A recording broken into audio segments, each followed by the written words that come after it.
भाई सूतक पातक भात न छूचक ना कोई नाचना गाना हो। सूतक पातक भात न छूचक ना कोई नाचना गाना हो। रहन सहन तेरा साधारण और जग से रह बिराना हो। जग से रह बिराना भाई जग घर छूटो या जग रूठो चाहे रूठो ये संसारा हो। कौन सुने मेरी गाल नगर में जय गुरु रूठ गया हमारा हो। गुरु रूठ गया हमारा हो। क्या बताया गुरुदेव भगवान ने?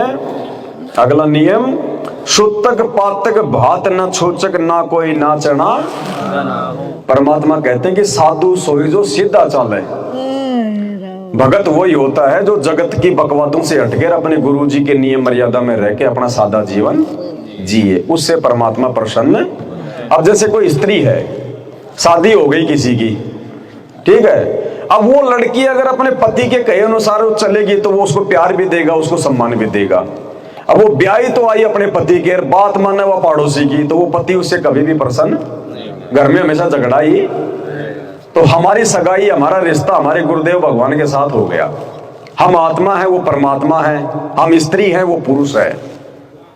अब जैसे हमारे गुरुजी भगवान, हमारे पति परमेश्वर हमें आदेश देंगे, हम वैसा करेंगे तो वो सदा हमसे प्रसन्न रहेंगे। तो कहते हैं सूतक और पातक। परमात्मा ने सूतक बताया, जैसे घर में कोई लड़का लड़की हो गई, उस समय जो भी नियम क्रिया पूजा पाठ वो छठी वटी, तो मालिक कहते हैं हमने सूतक के समय किसी भी प्रकार का कोई भी आडंबर या पाखंड नहीं करना। बच्चा हो गया तो उसका संस्कार था, हो गया। अरे तुम भाई, इसमें तुम्हारा क्या इसमें योगदान है? अगर तुम्हारा योगदान है तो फिर भाई जिन घरों में बच्चे बांगे टेंडे पैदा हो रहे हैं, तुम उनको रोकते, फिर वो सही तरीके से उनको पैदा करवाते। तो जैसा उसका पिछला संस्कार था, उस आधार से उसको मनुष्य जन्म उसको मिल गया। अब मनुष्य जन्म मिलने के बाद तो उसने परमात्मा की भक्ति पे लगना चाहिए, भगवान की तरफ उसने जो है वो बढ़ना चाहिए।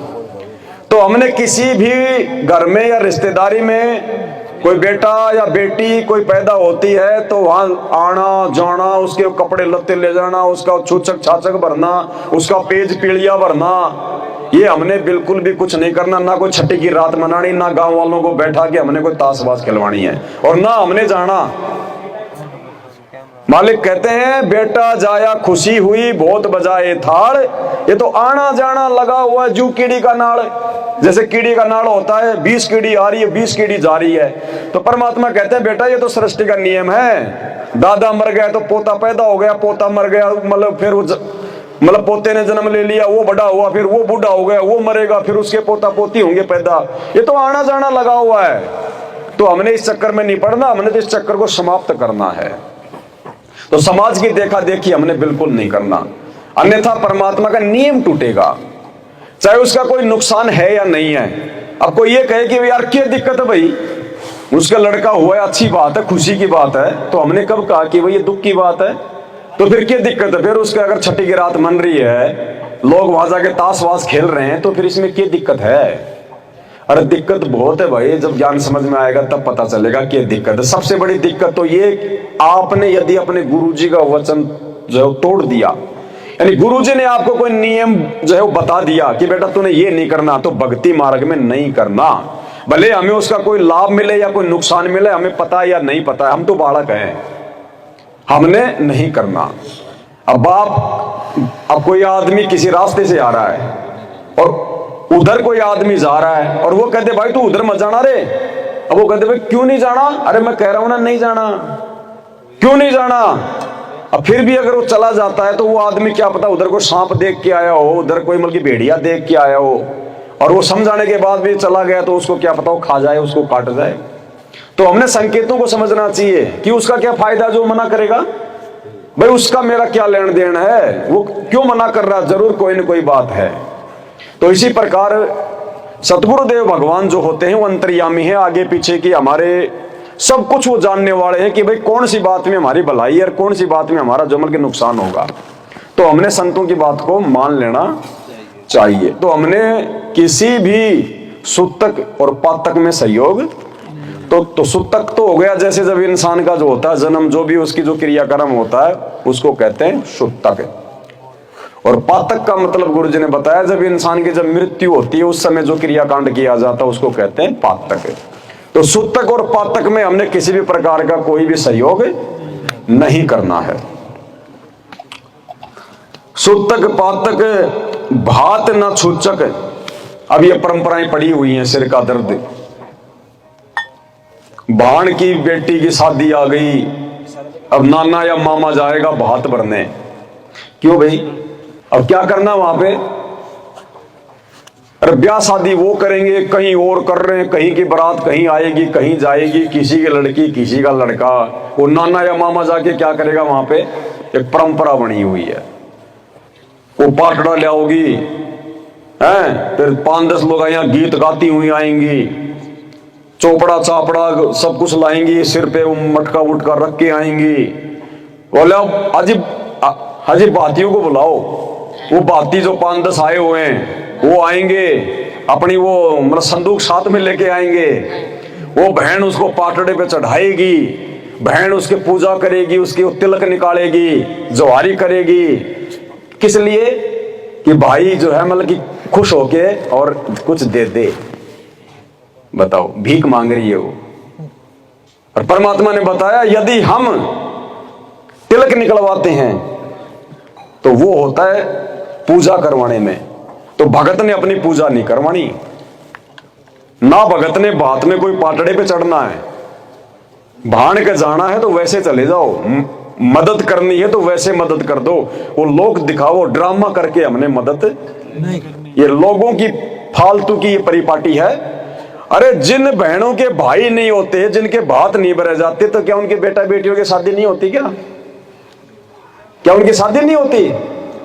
भाई जिसका भाई नहीं है तो उसका भात कौन भरता है? तो क्या उनकी शादी नहीं होती क्या? और जो लोग अपने माँ बाप से नाराज होके जो कोर्ट में जाके जो शादी करते हैं वहां तो बिल्कुल ही नहीं होता, कुछ भी नहीं होता, ना भाती ना बराती ना डीजे ना जलेबी ना कुछ और। तो क्या वो शादी नहीं है? क्या वो शादी कर लेंगे तो उनके बच्चे पैदा नहीं होंगे जो कोर्ट में शादी कर लेते हैं? ये दिखावा ड्रामा, ये पैसे वाले लोगों ने ड्रामे शुरू किए। परमात्मा कहते हैं मूर्खो, एक तरफ तो तुम कहते हो कि ब्रह्मा विष्णु महेश हमारे भगवान हमारे देवता, तो ब्रह्मा विष्णु महेश की भी तो शादी हुई थी।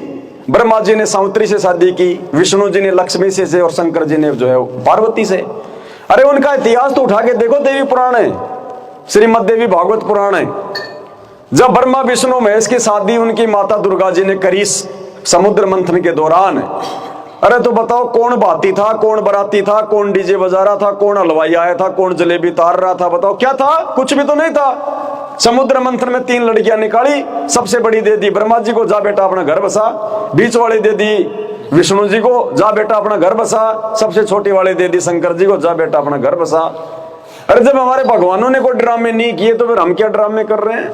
लेकिन हमने क्या किया, समाज में जो पैसे वाले लोग थे, जो धनी लोग थे, उन्होंने अपनी इज्जत के लिए कि दुनिया देखेगी तो मेरे बारे में वाह वाह करेगी, वाह जी क्या आदमी, अरे साहब उसने तो 20 प्रकार की रसोई बनाई, अरे साहब उसने तो काजू कतली बादाम कतली फलाना दिखना, अपने नाम के लिए, क्योंकि पैसा तो है ही उसके पास में, दुनिया का वो लूटा हुआ 2 के 4 कमाए हुए, वो पैसा वो वहां बर्बाद करेगा दुनिया की झूठी वाह वाही के लिए। अब आप और हमारा जैसा गरीब आदमी उस शादी में जाएगा और 20 प्रकार के पकवान देखेगा और छोरा छोरी के कपड़े, लाइट, डेकोरेशन, टेंट हाउस है। और जब उसके बेटा बेटी की शादी आएगी तो बेटा बेटी ने भी तो ड्रामे देखे हैं ना, उनकी भी आत्मा चाहेगी कि हमारे लिए भी हमारा बाप कुछ ऐसा करे। अब वो बाप क्या करेगा, ज्यादा नहीं तो थोड़ा करेगा, देखा देखी। खुद के पास पैसे नहीं है तो जमीन गिरवी रखेगा, किसी से लोन लेगा, उधार पैसे लेगा, है देखा देखी में, लोक लाज में 20 प्रकार का पकवान करेगा और सारा जिंदगी बैल और गधे की कमा कमा के वो किस्तें भरता रहेगा। अब बताओ क्या फायदा? तो मालिक कहते हैं 2 आत्माओं का संस्कार भगवान ने मां के पेट में जोड़ रखा है। अरे जिन बच्चों के माता पिता उनको जन्म देते मर जाते हैं तो क्या उनकी शादियां नहीं होती क्या? वो संस्कार भगवान ने जोड़ रखा होता है उनका ब्याह शादी का, वो समय आने पे होगा। जिनके माँ बाप नहीं उनका भी होगा, जो कोर्ट में शादी करते हैं उनका भी हो जाता है। तो हमने ये ड्रामेबाजी नहीं करनी। हमने अपने धन का और अपने समय का सदुपयोग करना है। अगर हम इन परंपराओं में सहयोग करेंगे या हम खुद ही ऐसा ही वो करेंगे तो भक्ति क्या खाक करेंगे। भक्ति के लिए हमें समय चाहिए। अगर हम लोग ये ड्रामेबाजी बात छूचक शादी वादी लेना देना करेंगे तो फिर हमारे को मेहनत कितनी करनी पड़ेगी, पैसा कितना कमाना पड़ेगा। तो सारा जिंदगी तो बैल की तरह पैसा कमाने में लगेंगे, भक्ति क्या खाक करेंगे फिर। इसलिए भगवान हमें इन सब चीजों से दूर करते कि तुम्हारा समय बचे, तुम्हारा धन बचे, और वो धन जो तुम फालतू में बर्बाद करते थे अब तुम वो धन अपने गुरुजी को दान करो ताकि तुम्हारे जीवन की पुण्य बने, तुम्हारा भक्ति में सहयोग बने। और जो समय तुम यारी दोस्ती रिश्तेदारी ब्याह शादी बात चूचक में आने जाने में अपना बर्बाद करते थे, अब बैठ के माड़ा अपने घर पे भक्ति करो, अपने खेत में काम करो, अपनी माड़ा करो, तुम्हारा वो जीवन की समय बचेगा। तो इसलिए हमने इन फालतू की बकवादों में बिल्कुल भी अपना समय बर्बाद नहीं करना है। तो मालिक कहते हैं सुतक पातक भात न छुचक ना कोई नाचना। और ये फालतू में ये बड़ुओं की तरह, ये गुंडे जो है मवालियों की तरह ब्याह शादी में नाचना गाना, होली दिवाली पे नाचना गाना, ये नहीं करना बिल्कुल भी। इसे भगवान बहुत ज्यादा नाराज होता है, क्योंकि भगवान ने तो हमें शिक्षा दी कि बेटा साधु सोई जो सीधा चाल है, तुमने बहुत सीधे साधे जो है तरीके से अपनी भक्ति करनी है। और वो भगत फिर नाचे गावे डीजे तो फिर भगवान तो अंतर्यामी है, देखने की जरूरत नहीं है, वो तो सब जानता है। अब हम तो बच्चे को भेज रहे स्कूल में कि बेटा तू पढ़े, तू पढ़ लिख के नौकरी करेगा तो मेरा कर्जा उतारेगा, तू नौकरी लग जाएगा तो फिर तेरे बच्चे भी आराम से रहेंगे, समाज में इज्जत होगी, इसलिए पढ़ाते हैं ना। और वो बच्चा माँ बाप के पीछे से फिल्म देखने जाए, डांस वांस करे, छोरी छारियों के चक्कर में पड़ जाए, और जब उसके बाप को पता चलेगा तो कितना दुखी होगा कि जिस बेटे के लिए मैं मेहनत कर करके 2-2 रुपए जोड़ के इसकी फीस भर रहा हूँ, कॉपी किताब इसका ड्रेस का पैसा ला रहा हूँ, और ये नालायक यार दोस्तों की कुसंगति में पड़ के अपना जीवन बर्बाद कर रहा है, खुद भी रोएगा बुढ़ापे में। तो दुखी होता कि नहीं होता बाप है। ऐसे ही सतगुरु अंतर्यामी, उसको देखने की जरूरत नहीं है, उसका तो सीसीटीवी कैमरा 24 घंटे पूरी दुनिया को देखता रहता है कौन क्या कर रहा है। तो वो बहुत नाराज होता है और उसी समय उसका जो कनेक्शन हमारे से कट जाता है, फिर वो लाभ हमें। तो हमने इस प्रकार की ड्रामेबाजी नहीं करनी। परमात्मा कहते हैं नाचे गाए किन्हें ने मिलिया। ये नाचने गाने से ड्रामेबाजियां करने से भगवान आज तक जब कभी किसी को नाचे गाए किन्हों ना मिलिया, और जिन मिलिया तिन रोए। और जिनको भगवान मिला है उनका इतिहास उठा के देखो, रोए भगवान के लिए, वो उन्होंने आंखों से आंसू बसाए। वो पैदल यात्रा करते समय श्याम जी के डीजे लेके नहीं जाते थे, नाचते गाजते नहीं जाते थे, दारू का ठेके पे लई बोतल डीजे पे नाच, और अरे महारा डिगीपुरी का राजा, महारा डिगीपुरी का राजा, मालपुरा का राजा, वो ये ड्रामे नहीं करते थे जिनके आज नाम है आज उन भक्तों के, धन्ना भगत जी के, नरसिंह भगत जी के, नामदेव भगत जी के। उन्होंने कभी ऐसे ड्रामेबाजी नहीं करी जो आज लोग कर रहे हैं। तो कहते नाचे गाए और किन्हों ने मिलिया, और जिनको मिला वो रोए। और नाचने गाने से जब भगवान मिले तो कोई ना दुआगन ओए। तो अब हमने ये ड्रामेबाजी नहीं करनी। तो मालिक कहते हैं सुतक पातक भात न छूचक ना कोई नाचना, और रहन सहन तेरा साधारण और जग से रहे। रहन सहन भगत का बिल्कुल साधारण, कोई दिखावा नहीं, दुनिया की देखा देखी अपने घर में फालतू का सामान नहीं भरना, हमने साधारण जीवन जीना है। 2 टाइम की रोटी भगवान दे दे, साईं इतना दीजिए जिसमें कुटुंब समाओ, हम भी भूखे ना रहे और अतिथि न भूखा। कि भाई वो तो 2 लाख का फ्रिज ले आया, मैं भी लाऊं। अरे भाई तेरे ऊपर 5 लाख का कर्जा है, देखा देखी 2 लाख का फ्रिज लाएगा, कभी चैन से सो पाएगा? नहीं सो पाएगा। तो देखा देखी नहीं करनी कि वो तो गाड़ी ले आया, उसका छोरा मोटरसाइकिल ले आया, उसने बड़ा मकान बना लिया, मैं भी बनाऊं। सिर ढकने के लिए चाहिए छत, वो चाहे वो पूड़े की हो, चाहे वो सीमेंट की हो। अरे हमारे दादा बाप दादा परदादा कौन सा 5 मंजिल के मकान में रहते थे, झोपड़ी बना बना के रहते थे। सिर ढकने के लिए चाहिए मकान, सर्दी गर्मी आंधी तूफान से बचने के लिए चाहिए, और मकान से कोई लेना देना नहीं होता है। लेकिन हमने देखा देखी लोगों की अपनी इज्जत के लिए मेरी बेइज्जती हो जाएगी, बस हमने मकान में। अब किसी का छोरा नौकरी लग गया तो सबसे पहले वो क्या करेगा, या तो एक मकान बना लेगा, खेत में ट्यूबवेल लगा लेगा, इतना ही है बस, इससे ज्यादा कुछ नहीं कर सकता वो। अब वो क्या कर लेगा, मकान बना के पैसा बर्बाद कर दिया, मकान उसको देगा कमा के? नहीं देगा ना, वो फालतू की चीज में उसने पैसा लगा दिया। गांव में रह रहा था, छोरा नौकरी लगते खेत में नया मकान बना लिया अलग से। बताओ तो हमने अब देखा देखी नहीं करना, बिल्कुल भी किसी की देखा देखी चलना ही नहीं है। कोई हवाई जहाज ला रहा है तो उसका भाग में है भाई, ला रहा है। हमें तो जैसा अपने भगवान ने बता दिया, हमने खेत में जाना, घर पे आना, हमने कौन सी मोटरसाइकिल चाहिए। और समय पे जब हमें आवश्यकता होगी उस चीज की तो भगवान हेलीकॉप्टर भी दे देगा अपने भगत को, अगर जरूरत होगी तो। बकवाद के लिए नहीं देगा भगवान। तो हमने दूसरे की रीस नहीं करनी कि वो ये कर रहा है, वो ये कर रहा है, उसने ये बना लिया, उसने ये कर लिया, हम भी करें, नहीं। मालिक कहते हैं रहन सहन तेरा साधारण है, क्योंकि सादा जीवन जिएंगे तो भगवान प्रसन्न होगा। जितनी थोड़ी हमारी आवश्यकता होंगी उतना ही हम लोग शांति से रह पाएंगे। तो इस प्रकार से हमने, अब मोटरसाइकिल तो ले आए लोगों की देखा देखी, अब मोटरसाइकिल को पानी थोड़ी चलेगी, उसमें तेल भी डालना पड़ेगा, फिर किसी से मांग मांग के तुम तेल डालोगे। अब मोटरसाइकिल पे जाओगे, कहीं वो गिर गई खड्डे वड्डे में, टांग तुड़वा के 6 महीने हॉस्पिटल में बैठे रहोगे, बताओ क्या काम आई। तो जरूरत होगी तो परमात्मा भगत को अपने आप उसकी व्यवस्था करवा देगा, जरूरत नहीं है तो देखा देखी फालतू की चीजें नहीं लानी। तो कहते रहन तेरन तेरा साधारण और जग से रहे बिराना। जग यानी संसार, ये दुनिया वाले, इनसे दूर दूर ही रहो। अब जैसे आज दुनिया लाल पीली होके घूम रही थी, है क्या कर लिया भाई, बताओ क्या क्या मतलब हासिल हो गया। अंत में नहा धो के सोना पड़ा उसी घर में। और आज हम बैठ के भगवान की चर्चा कर रहे हैं, मालिक की महिमा कर रहे हैं, भगवान को भोग लगाया, उनके सत्संग कर रहे हैं, कितना प्रसन्न है भगवान।